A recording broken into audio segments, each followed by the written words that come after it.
GameSci.com. GameSci.com. Welcome to GameSci.com. I am Professor Chris Ferguson. Welcome to the lesson on inheritance. Inheritance is an important feature of any object-oriented programming language, and let's see how it works. According to dictionary.com, in object-oriented programming, or OOP, the ability to derive new classes from existing classes. A subclass inherits the variables and methods of the superclass and may, dare I say should, add its own new variables and methods. A practical definition or a practical way of thinking about inheritance is never start with an empty editor window and type in all the code yourself. Find an existing class that does most of what you want and build on top of it. Is there a class that has 80% of the variables and methods you need? Build on top of it and you only have to write 20% of the code. That's code reuse. Don't build from scratch, build on top of something that works. A non-computer example of inheritance. Let's say you want to build a tow truck. You could start buying parts. You could buy an engine, a transmission, a chassis, a tow harness, and all sorts of other parts, and put them together piece by piece. Or you could go down to the Ford dealer, buy a Ford F-350 pickup truck, which is 95% of what you need, remove the bed of that truck, bolt on a tow harness, and bam, you've got a tow truck. See what I'm talking about? Build on what exists. The pickup truck is 95% of what you need. Why build a tow truck from scratch? Same with software. Why build it from scratch when there's already existing software you can build on top of? Inheritance terms. Part of the difficulty of learning inheritance is everybody uses different terms to describe the same thing. The key to understanding inheritance is to understand the terms used to describe inheritance. In Java, the keyword extends says we want to create a new class out of an existing class. The following terms are used to describe these two classes: superclass and subclass. Superclass is the existing class and subclass is the new class. Parent class and child class. Parent class is the existing code we're going to build on top of, and child class is the new class we're creating. Base and derived. Base class is the existing class we're going to build on top of, and derived is the new class we're creating out of it. Each term on the left is the existing class, and the term on the right is the new class we're creating out of the existing class. Let's look at a line of code. Public class vampire extends enemy. In this example, class vampire is the new class that is created by extending the existing class enemy. Vampire inherits the variables and methods of enemy. Vampire is known as the subclass, and enemy is known as the superclass. Java prefers using the term superclass subclass when describing this inheritance relationship. All throughout the Java documentation it uses these terms, and even the command super is part of the Java language. Public class zombie extends enemy. In this example, class zombie is the new class that is created by extending the existing class enemy. Zombie inherits the variables and methods of enemy. Zombie is known as the child class, and enemy is known as the parent class.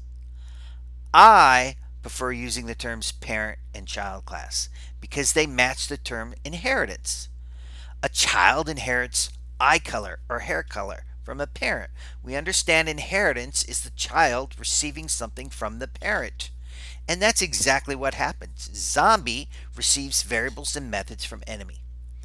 So that's my preferred set of terms. Public class mutant extends enemy. In this example, class mutant is the new class that is created by extending the existing class enemy. Mutant inherits the variables and methods of enemy. Mutant is known as the derived class, and enemy is known as the base class. Some books use the terms base and derived class. The word derived means created from something else. The word base means something that you can build on. Mutant is derived from or based on class enemy. Having three sets of terms to describe the new and existing class when doing inheritance is not ideal. Different programming languages, textbooks, or online documentation use different terms, and we have to live with it. Just don't mix and match the terms. A lot of this boils down to programming language. Java likes superclass, subclass. A lot of C++ documentation uses derived and base class. It depends on the website, the book, and the programming language you use. Now remember, the new class or subclass is created from the existing class or the superclass. The only thing I don't want you to do here is mix and match terms. Never say the subclass was created from the parent class or the derived class was created from the superclass. Do not mix and match terms. Now, here's the meat of inheritance. Here's where you can see how it works. When you build an object from subclass vampire, it's going to have all the variables and methods from vampire plus all the variables and methods from the superclass enemy.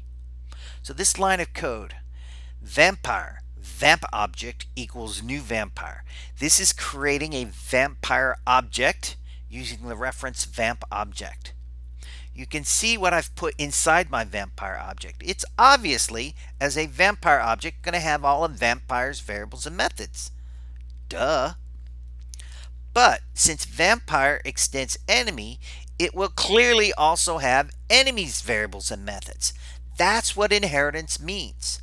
Vampire extends enemy, so it has both vampire variables and enemy variables.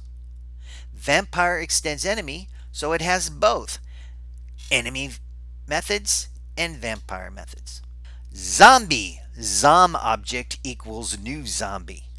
Just like a child may inherit blonde hair from their mother and blue eyes from their father, class zombie inherits the variables and methods from the parent class enemy. Now, when I show you the picture of this zom object, remember, is a reference to the zombie object. It's a zombie object, so of course it's going to have the zombie variables and the zombie methods. But zombie extends enemy, so a zombie object will also have enemy variables and enemy methods through inheritance. That's the meat of inheritance. That's exactly what inheritance means. When I extend or inherit from another class, I get all the variables and methods from that class. Mutant, mut object equals new mutant. When the derived class mutant extends the base class enemy, it starts with all of the enemy's variables and method and adds its own variables methods. The resulting object has both sets of variables and methods. So obviously I'm building a mut object. It'll have mutant's variables and methods, but it'll also have enemy's variables and methods. Again, that's the meat of inheritance. Expect to have the variables and methods from both classes. In object-oriented programming, or OOP, the ability to derive new classes from existing classes. A subclass inherits the variables and methods of the superclass and may, dare I say should, add new variables and methods. Inheritance allows code reuse. We want to write the code once in class enemy and use it in vampire, zombie, and mutant. Anything that we put in class enemy will automatically be picked up by vampire, zombie, and mutant. Parent and child class design. If we're going to use inheritance, we've got to think about how we're going to use inheritance and how best to take advantage of inheritance. This is an inheritance diagram. It shows the child classes soldier, drone, tiger all inherit from a common parent class enemy. What variables and methods should go in the class enemy? What variables and methods should go in the child classes soldier, drone, and tiger? Good design leads to better code reuse, And if you think about it, you can utilize inheritance much better. So let's see how that's done. Class enemy, the parent class, the superclass, the base class. Common or shared elements belong in the parent class enemy. What variables and methods do all enemies share? Variables. All enemies need to have an X position and Y position, and a health variable. Declare them once in parent enemy, and all child classes, soldier, vampire, drone, tiger, all of them will have those variables. What about methods? All enemy objects need a move and attack method. Enemies move about the screen. They launch attacks at the player. Methods that define what the objects do. We need the common methods, the things that all of these things share, in the enemy class. When designing a parent class, put all the shared variables and methods for all the child classes in the parent class. Ask yourself, what do all of these things have in common? And those are the variables and methods that belong in the parent class enemy. Class soldier. Soldier is a child class. Unique or specific elements belong in the child class soldiers. What variables and methods does only a soldier need? Variables. Only a soldier needs a rank and a weapon variable. Is that soldier a private or a sergeant? Do they have a handgun or do they have a rifle? Tigers and vampires don't need a military rank. So you declare that in soldier. If it's something unique to the child class, like what is the rank, that's what belongs in soldier. Only a soldier needs a reload method, especially among these three classes. Since tigers don't change their claws and drones can't add new missiles and flights, soldiers need a reload method that is unique to them only. Anything that belongs specific to a soldier, like reload my gun, belongs in the soldier class. When designing a child class, put the unique or specific variables and methods for that child class in that class only. Again, unique or specific elements belong in the child class drone. What variables and methods does only a drone need? Well, when it comes to variables, I can think of flying. A drone is the only flying object you see. Thankfully, tigers don't fly.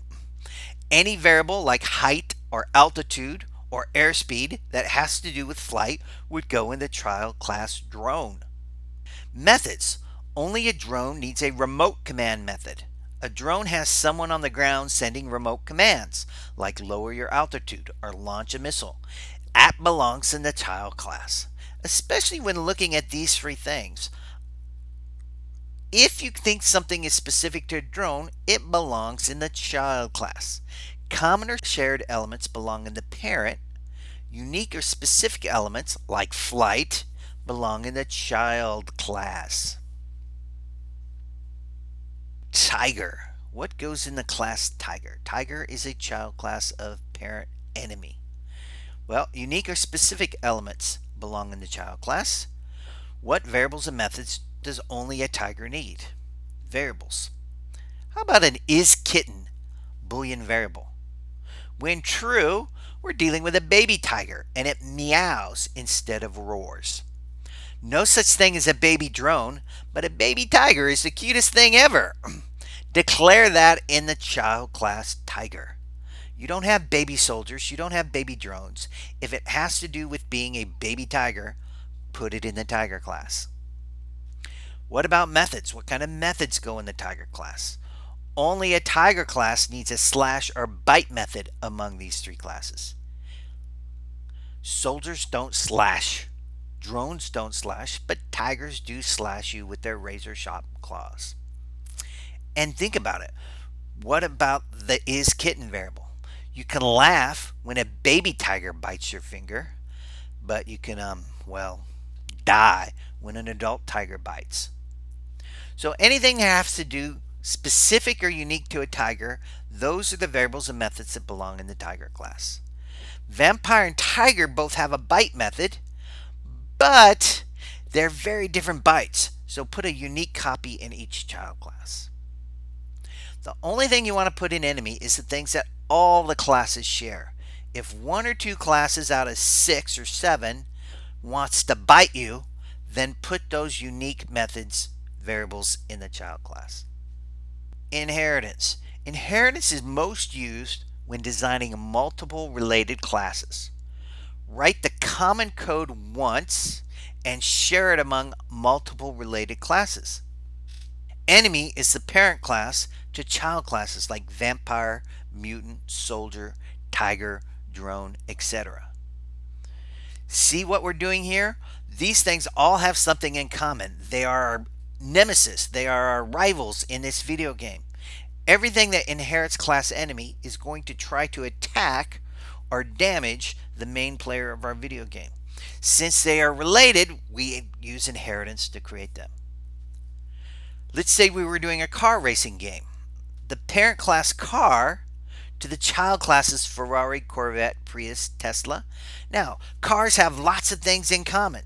So if I'm building a car racing game which gives the player a choice of many different cars, I want to put all the common code, all the shared code in class car, and then have Ferrari inherit it and add what's unique to Ferrari in Ferrari.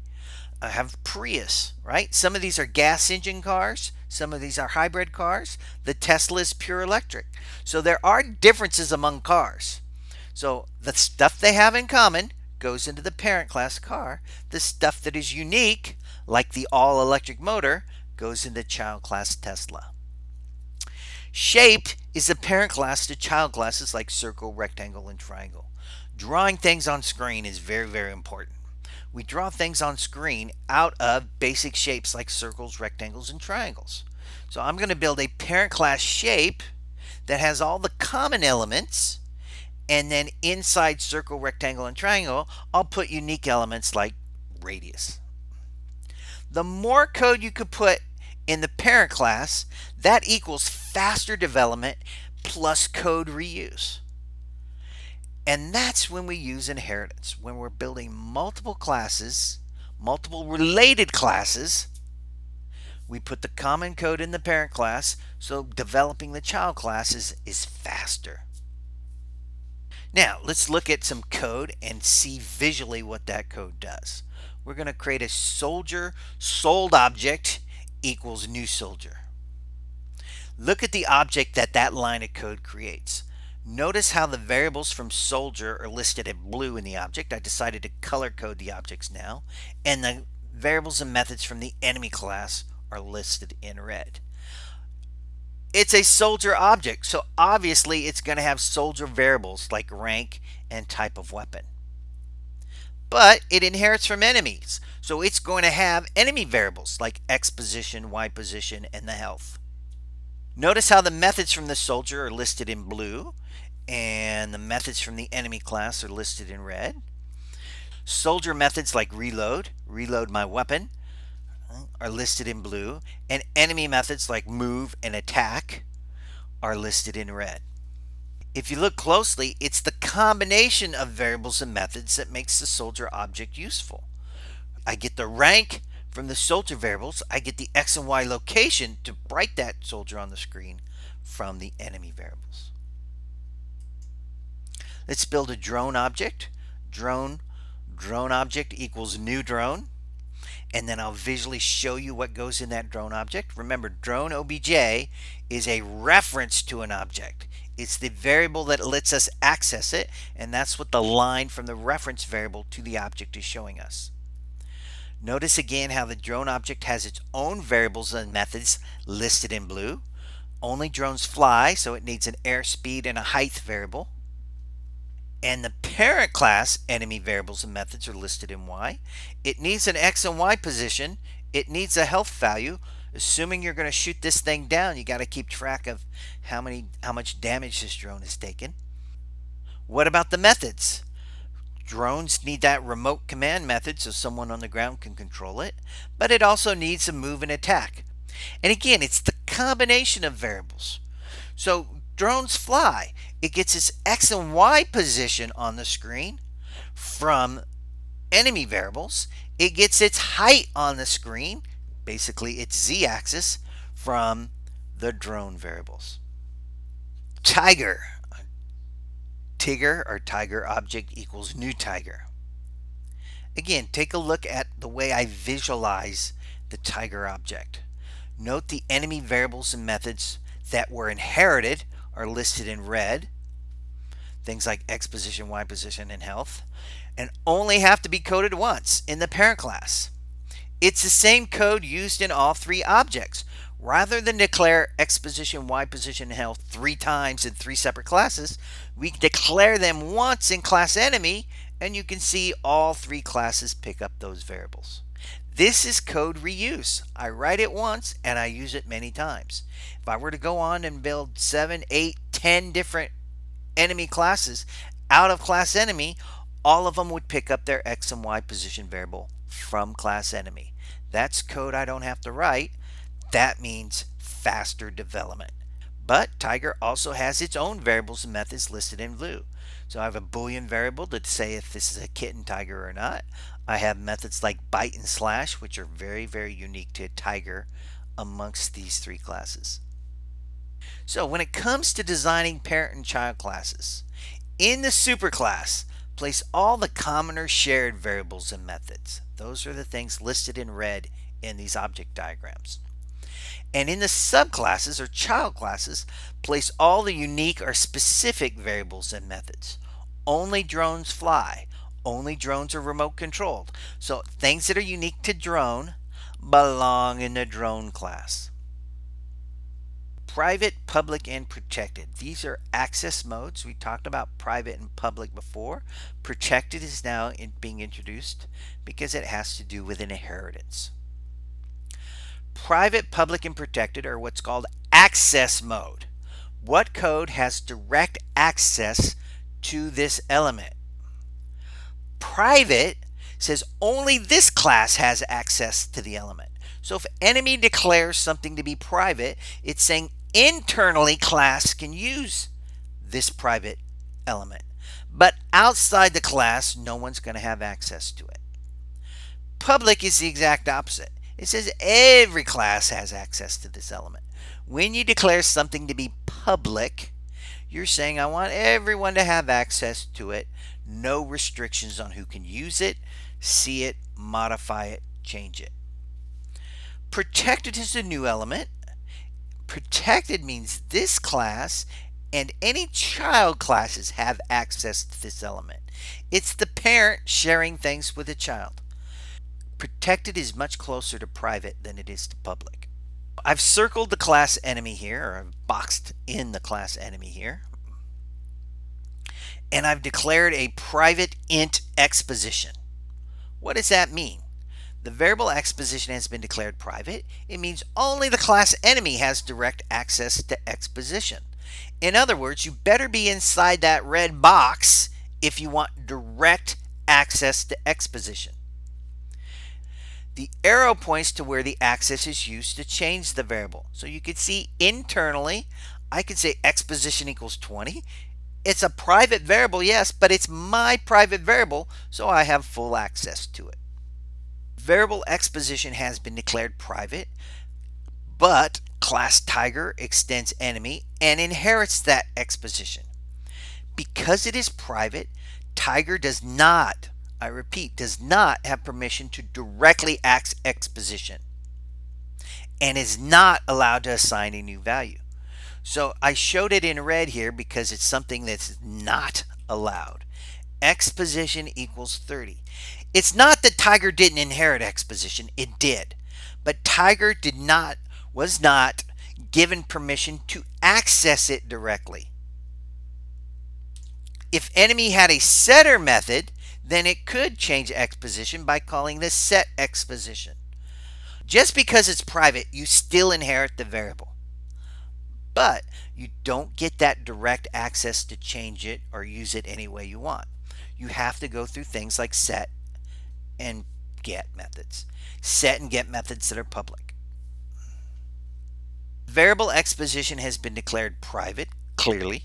Tiger extends enemy inherits X position. Because it is private, Tiger objects do not have permission to directly access X position and cannot directly assign a new value. Again, I showed you something that you cannot do all in red because I don't want you to try this. X position is private. As a private variable, Tiger objects cannot change it directly. Doesn't mean it's not part of the Tiger object, it just means you don't have permission to change it.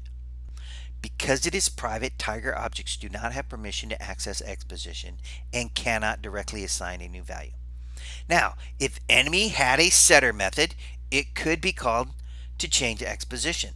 In this case, outside the class, I'd have to say Tiger object dot set X position and pass it the new value for X position. A set method should guarantee good values for the private X position. One of the reasons we force people to go through set methods is the set method can verify that 30 is a good position for the Tiger object.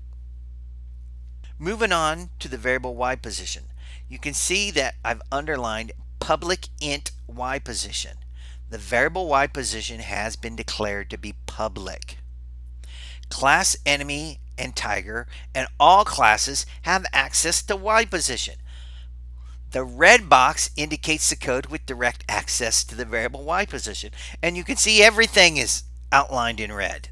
That's because all code everywhere has access to Y position. It was declared public. That's what public access means, everybody. The arrows are where the access is used to change the variable Y position. So obviously in class enemy, I can set Y position equal to 40. Obviously in class Tiger, I can set Y position equals 10. Public access means anybody that wants to change it can change it whenever they want. And you could see even outside the class, in another class that creates a Tiger object, I can use that Tiger object to change the Y position. That's what public means. Everybody anywhere has access to it. Now there is danger in public. What if this code did something bad and changed it to a terrible, terrible Y position? Well, there's nothing you can do to stop it. Also, the other thing I'd like to notice how inside the class, it's just assumed this Tiger object's Y position. Outside the class, I have to specifically say which Tiger object. Here's the problem with declaring public variables. Any changes to the variable Y positions means you may have to change everywhere the variable is used. So if at some future date we decided to change this to a double, or we decided to change this to a different variable type, or we changed the name of this variable, we made some change to this variable, well, you're going to have to change the code here, you're going to have to change the code here, and you're going to have to change the code everywhere you access that variable. There were 1,000 places you accessed Y position, then there's 1,000 places you have to change the code. Private variables only means you have to change the class enemy. If I were to ever make a change to X position, let's just make a simple change the name of the variable to X rather than XPOS. Well, then inside class enemy, you would have to change it. It'd be a simple global search and replace. I don't have to change it in subclasses. I don't have to change it in code that uses the object. It's much easier to make changes to private variables and methods than it is to public variables and method. Also, public means no way to prevent garbage in, garbage out. What if some of the code decided to set Tiger object.y position to negative 487,265? A very, very bad value for the Y position. No screen in the world has a Y position at that coordinate. Well, as a public variable Y position, there is no way to prevent that. If the user decides to change a public variable in a terrible way, there's no way to stop it. If they're forced to call a set method like set Y position, you can verify that it's good. So we tend to prefer our variables to be private. Variable health has been declared protected. You can see in the red underline protected int health. Class enemy and any child class, including Tiger, now have direct access to health. The red box indicates the code with the direct access to the variable health. So class enemy has it because it's its variable. Class tiger, which extends enemy, now has access to the health variable. But notice the code outside the class, the code that builds the tiger object. That does not have access to a protected variable. The arrows point to where the access is used to change the variable. You can see here in the enemy class, I say health equals 100. Health is enemy's variables. Obviously, enemy can change its own variable. Now, tiger has permission to access the health. If a tiger decides that health should start at variable 90, then it will start it at 90. You can see that tiger has direct access to the health variable. That's what protected means. My class can access a protected variable, and all my child classes have access to a protected variable. But code outside the class does not have direct access. Since the variable health has been declared protected, class tiger extends enemy and inherits health. Again, you always inherit every variable and method. But because it is protected, tiger objects do not have permission to access health and cannot directly assign a new value. Once again, in bright red, I showed you something that you cannot do. Because health is protected, you cannot, outside the class, access the health variable. That is not allowed. Clearly, protected is closer to private than public. A change to a protected variable may mean the parent and all the child classes have to be changed. So if I were to change something to do with this health variable, make it a double, change the name of the variable, then I would have to change the code in class enemy, and I would have to change the code in child classes, but I wouldn't have to change the code that uses the tiger object. Now there is another access mode called default, and let's do this. The variable health has been changed to what we call default access. I got rid of the private, public, or protected. That's what makes it default. So look at this new line that I've underlined. It's just plain old int health anymore. I got rid of the access mode. That's what makes health what we call default mode. It means access in the superclass and all subclasses and in any class declared in what we call the same package. In Java, a package command creates a group of classes. The package command appears at the top of the Java file. If tiger object is created in the same package, this is good. Remember how when it was protected we could not access the health variable? If this code here is in the same package as this code here, then this will now be allowed. Default is very close to protected access mode, allowing access in subclasses and in other classes in the same package. With the caveat, there are always exceptions to any rule. Let's just say declare any variables private. Your immediate thinking when you're declaring a variable should be to make it private. Declare your methods to be public. When doing inheritance, use protected to allow direct access to all child or subclasses. Use default mode to allow direct access to all classes and the same Java package. But a general rule, again there's always exception, is make your variables private and your methods public. Now let's analyze some code and see what it does. I'm going to create a tiger object. Again, this is code outside the class. I'm going to create a tiger object equals a new tiger. I'm going to execute the tiger constructor and let's see what happens. I'll do this line by line. Run and execute tiger. The super command that I've shown you here, it's underlined, says to run the superclass constructor. This must be the first line of the subclass constructor, but it will jump up and say, hey, let's run the enemy constructor first. When it runs the enemy constructor, it'll set X position to 20. It's the default position for an enemy. It'll set Y position equal to 40. Remember, this is a variable that I've inherited from the parent class enemy, and it's setting it to 40. Then the next line of code will set health equal to 100. A generic enemy should be at 2040 with a health of 100. But then the tiger constructor comes back and executes the rest of the tiger instructor. After returning from super, the tiger constructor can change the values for the global variables if it wants to, and each child class can set its own unique values. So the tiger has determined it wants the y position to be at 10, so it changes the value of y position from 40 to 10. And the tiger object has decided it wants the default health value to be 90, so it changes the default health value to 90.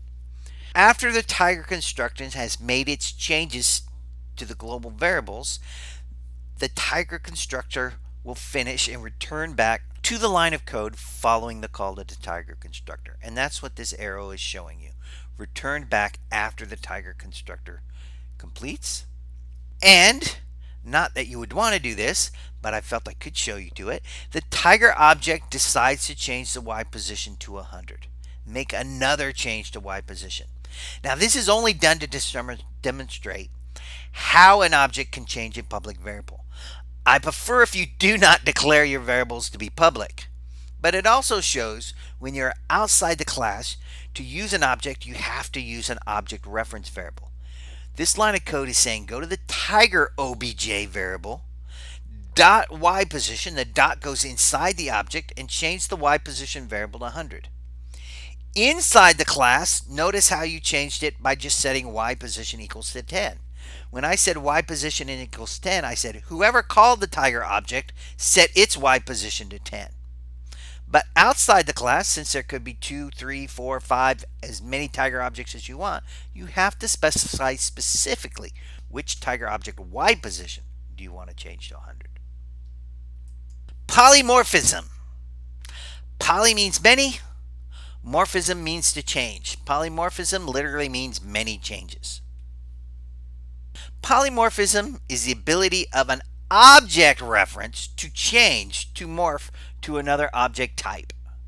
It's a common sci-fi movie or TV special effect where you morph or shapeshifter. Polymorphism very much requires understanding inheritance. If you don't understand inheritance, you're going to have a big problem with polymorphism.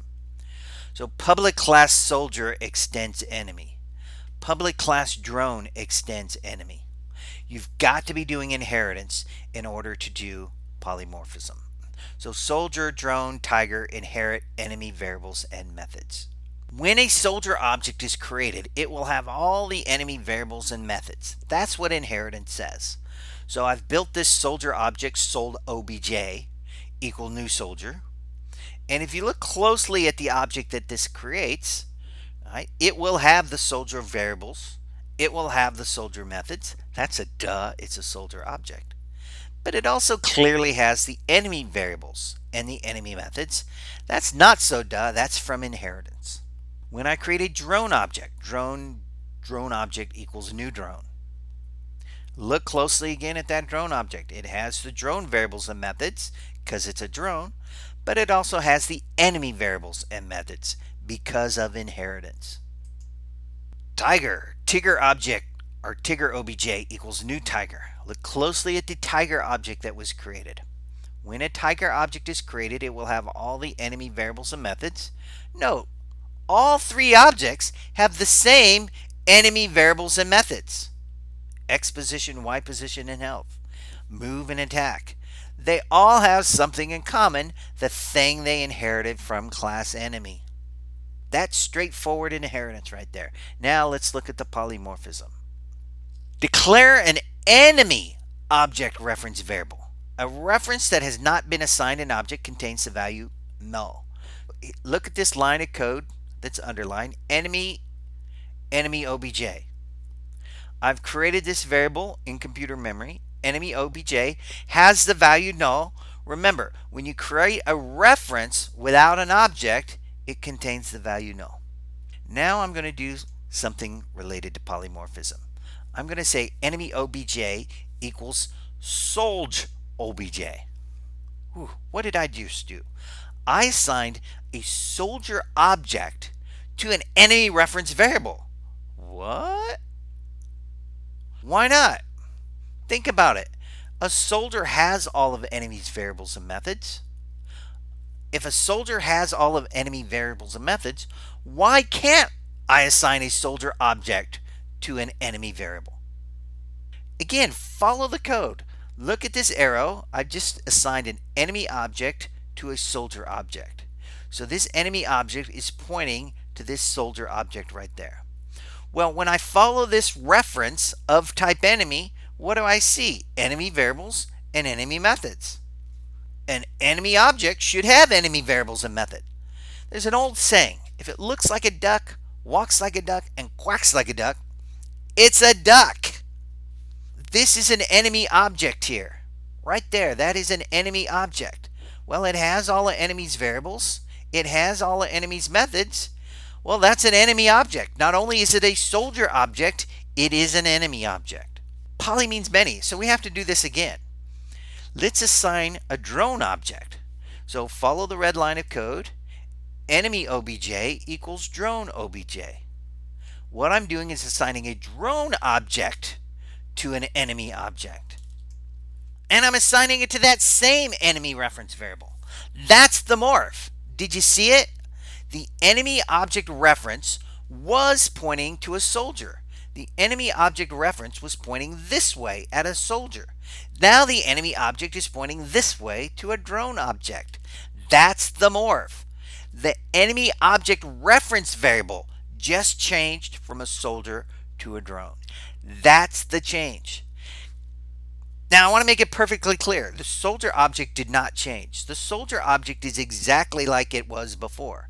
It's this reference variable right here that changed. It changed from pointing to this soldier to pointing to that drone.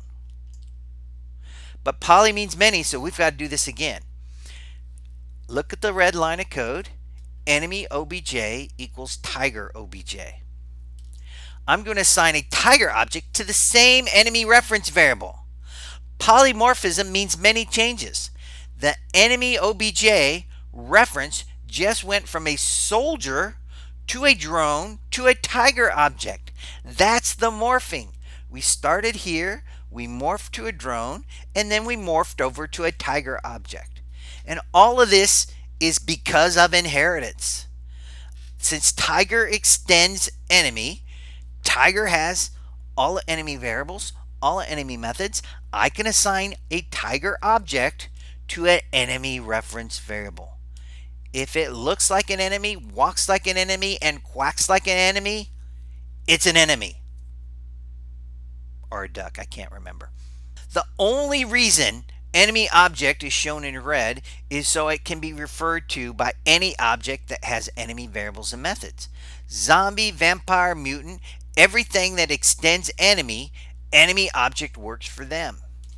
We've looked at several classes that can inherit from class enemy, and every one of those objects built from those classes can be assigned to an enemy object reference variable. And again, I want to make this very clear. It's the reference variable that morphs. This guy right there. There's the morph, enemy obj. The soldier object did not change. The drone object did not change. But this enemy object could point to this soldier because it has enemy variables and methods. This enemy object variable could point to this drone because it has enemy variables and methods. And this enemy object variable could point to this tiger because it has enemy variables and methods. A common parent class is a requirement for doing polymorphism. So why do we do polymorphism? Instead of the same enemy every time, use different opponents, mix it up. It's kind of boring when the same level has the same enemy every single time and nothing ever changes. So what can happen here with polymorphism is you can mix things up a little bit. It doesn't always have to be a soldier in that room that you battle. Sometimes you come in, it's a vampire. Sometimes you come in, it's a tiger. What you can do with polymorphism is build more dynamic, more changeable, more varied games with the same amount of code. You can literally say enemy object equals new random enemy. You don't have to specify exactly which enemy you're going to battle at a certain level in a certain room. You can mix up your game over and over. And to me, that's a more interesting game. A game that is the same every time I play it gets a little boring. A game that mixes things up, that's a lot more interesting. Polymorphic arrays. Poly means many, morphism means to change. Let's see what we can do with polymorphism and arrays. Polymorphic arrays. A classic use of polymorphism is drawing the screen. The next time you play a video game, look closely at the background. It is composed of many circles, rectangles, and other shapes. Think of tiles of different shapes and colors. Arrange them to form a picture. Artists call this a mosaic, and it is how a game can generate a virtual world out of thousands of small shapes. Let's look at this. Public class circle extends shape. Public class rectangle extends shape. Public class triangle extends shape. Circle, rectangle, and triangle all inherit shapes, variables, and methods, and we can take advantage of the common code in shape. Let's create an empty array of 5 shape objects. Shape array screen equals new shape 5. What I've created here is a variable screen that is an array of 5 shape objects. Now, since we actually haven't created the shape objects, you'll see that this array basically is filled with the value of null, which means I don't have any objects in this array yet. Maybe we should put some objects into it. I'm going to say screen subscript 0 equals new circle. I'm going to insert a circle object into a shape array, and that's allowed because of inheritance and polymorphism. I build a circle object here on the screen, and of course, as a circle object, it will have circles, variables, and methods. But remember, circle extends shape, so it will also have all of shape's variables and methods. And because it has all of shape's variables and methods, a circle can be assigned to a shape array. Notice how the null's gone too. Since I've assigned an object to position or slot 0 of the array, it no longer contains a null, it contains a reference to the circle object. Next line of code. Screen index 1 equals new rectangle. Assign a rectangle object to my shape array. Since rectangle inherits all of shape's variables and methods, assigning a rectangle object to a shape array element is legitimate. Again, if it looks like a duck, walks like a duck, and quacks like a duck, it's a duck. If rectangle has all of shape's variables and all of shape's methods, a rectangle is a shape object and can be assigned to a shape array. Let's do screen subscript 2 equals new triangle. A triangle has all of shape's variables and all of shape's methods. A triangle is a shape object, and it certainly can be assigned. Subscript 2 of this array is going to be assigned a reference to a triangle object, and that's legitimate because it has all of shape's variables and all of shape's methods. The beauty of this scheme is any shape can be assigned to any slot.